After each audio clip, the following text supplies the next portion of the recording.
Hi, this is Jürgen Rasmussen. Welcome to the Provocative Hypnosis vlog. This is an episode where I'm going to share some insomnia client cases with you. So if you have clients who on occasion or very often have sleepless nights, some of the ideas here might be of help. So I've seen a lot of clients over the years for insomnia, and one thing I've learned is that it's very important to have a diverse toolkit to be able to work with it because different clients are going to need different approaches. So let me share a few cases that are relatively recent enough that I can remember them well, and also have some feedback about the results. So the first case I want to share is a guy I worked with about 8 months ago or so who had a lot of trouble falling asleep. And then he would often wake up during the nights and have problems going back to sleep. And what I discovered in talking to him was that he had a lot of internal dialogue and a very, very busy mind.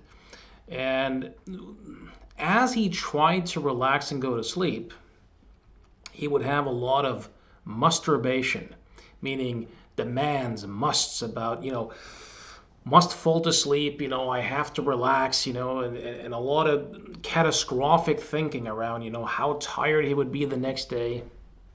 And then he would respond emotionally and physically to these thoughts, and that would kick into gear his fight or flight system, which would then prevent him from going to sleep. So what I did with this person is I helped him to gain distance from his own thinking so that he could spot the thoughts and have a better ability to kind of observe them without buying into them, without believing them, and without having to respond emotionally to them.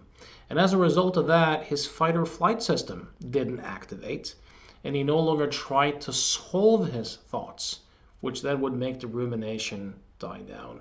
So this was actually a one session, call it fix, where learning how to do that enabled him to have the choice to turn the noise down and to naturally fall asleep. Because people don't need to learn how to fall asleep. We already know how to do it. It's usually more about getting the mind to slow down and getting the system out of fight or flight mode so that it can naturally do what it wants to do.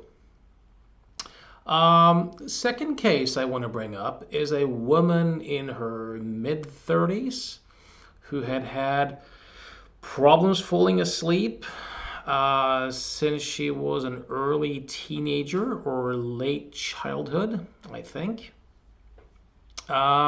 She also had a very busy mind, very hectic, a lot of thinking going on. Tried to use the same strategies, didn't really get anywhere. Did a little bit of breath work, teaching her to breathe properly. That didn't work either. And we did a session of hypnotic regression work, which I virtually never do anymore, but I made a rare exception. And after that, she had a couple of days, I think, 3 days, where she slept okay. Now, this woman would have periods where she would sleep a little bit better, so I'm inclined to believe that the work we did there either probably wasn't that effective. She probably just was going into one of her better periods. I offered to do some more work with her for free until we solved it, because I like to do that when we don't get anywhere.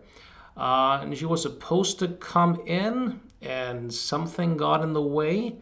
And then she was supposed to come in at a later date, and something else came in the way again. And since then, I haven't heard anything. So I'm pretty sure that that's a session where, despite the psychological work, the breath work, the attempts at hypnotic regression work, no results whatsoever. And this will happen on occasion. Real life change work is like that. None of us succeed with all clients. Not all clients succeed. That's just That's just the way it is.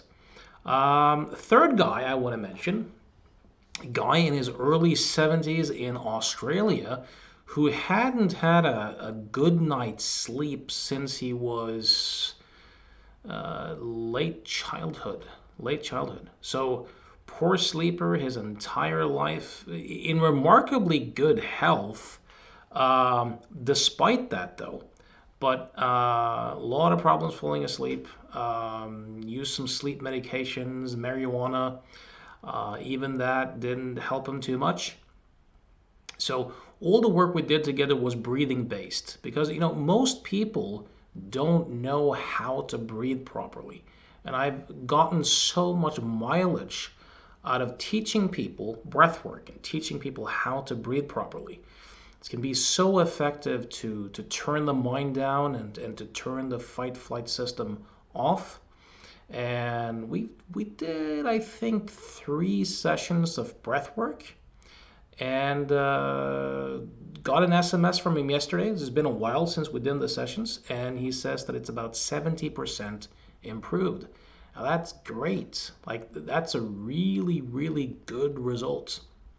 So again, some people who might, have a kind of perfectionistic mindset might go, but it's only 70%. It's not a success case. Nah, it's pretty good. It's 70% dramatic reduction, and doesn't use the drugs, a little bit of marijuana. So good result, partial success. Let's see, what else do we have? Yep, I saw another guy who had not had a good night's sleep in 2 years, who first night after the first session, this is for insomnia, but also some anxiety and some panic attacks. After the first session, he had his first full night's sleep in over 2 years. This was also due to breath work, teaching him how to breathe properly. And teaching him how to relate to his thinking slightly differently. We're still in the process of working. His sleep is much improved. His anxiety is much improved. Don't know if we're quite there yet, but again, a result of teaching him how to relate to his thinking differently and breath work. Final case I want to mention, I work with a psychologist in Spain who's also for, I think, a couple of years in his case too, has had a lot of problems falling asleep, just does not fall asleep, or did not fall asleep.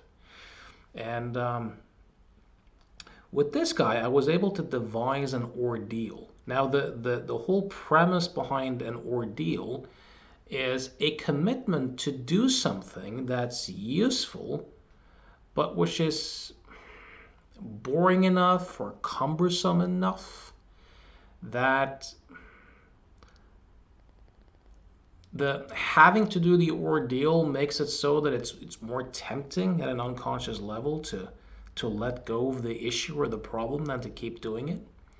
So in this particular case, I was able to, during the session, get enough information about his life and what was going on to be able to design for him an ordeal that he promised me that he would do before he knew what it was, as long as it wasn't illegal, immoral, or fattening. Those are the 3 criterias. And I could see, from his responses, that the ordeal really hit home. That the thought of doing that was just like, oh shit, like this really, really nails me in a sense. That just the threat of having to do that and knowing with himself that he was going to do it made us never need a second session. So he slept like a baby from the first session, and in contact with him, I haven't heard anything else but that since. So ordeals can be extremely useful in solving insomnia, and Milton Erickson's work has a lot of interesting examples of ordeals. My own book, Provocative Hypnosis, my first book has a lot of good ideas for ordeals. And there's also an excellent book called Ordeal Therapy by Jay Haley, which I also recommend checking out if you're doing client work and you want to learn the art and the artistry of designing ordeals for people. So, my main takeaway in working with people who have sleep issues is that you really need as I said, a diverse toolkit. The most useful skills in general for me has been the psychological skills of helping people to relate differently to their thoughts and their emotions so that they no longer get lost in rumination, no longer get lost in these fight or flight loops. Breath work has been extremely useful. Most people don't know how to breathe properly. Most people who teach breathing are teaching it wrong. I've gotten most of the useful stuff I've gotten from Konstantin Buteyko and his Buteyko method. And ordeals. Learning how to do really, really good ordeals. And as a final thing, don't overlook the obvious. The obvious thing is as taking care of yourself. Some people have impossible work schedules and are surprised that they can't get sleep, or they never exercise, or they don't expose themselves to sunlight, or their diet is super crappy, right? So make sure to check, or they have some conflict in their life that's just tearing them apart. So make sure to look at these basic things as well. Sleeping pills is very, very seldom a good solution, and it's never a good permanent long-term solution. So I hope this was useful and inspiring. And as always, if you're looking to make some sort of change, if you're looking for mentoring or change work, you can reach me at provocativehypnosis.com. Till next time.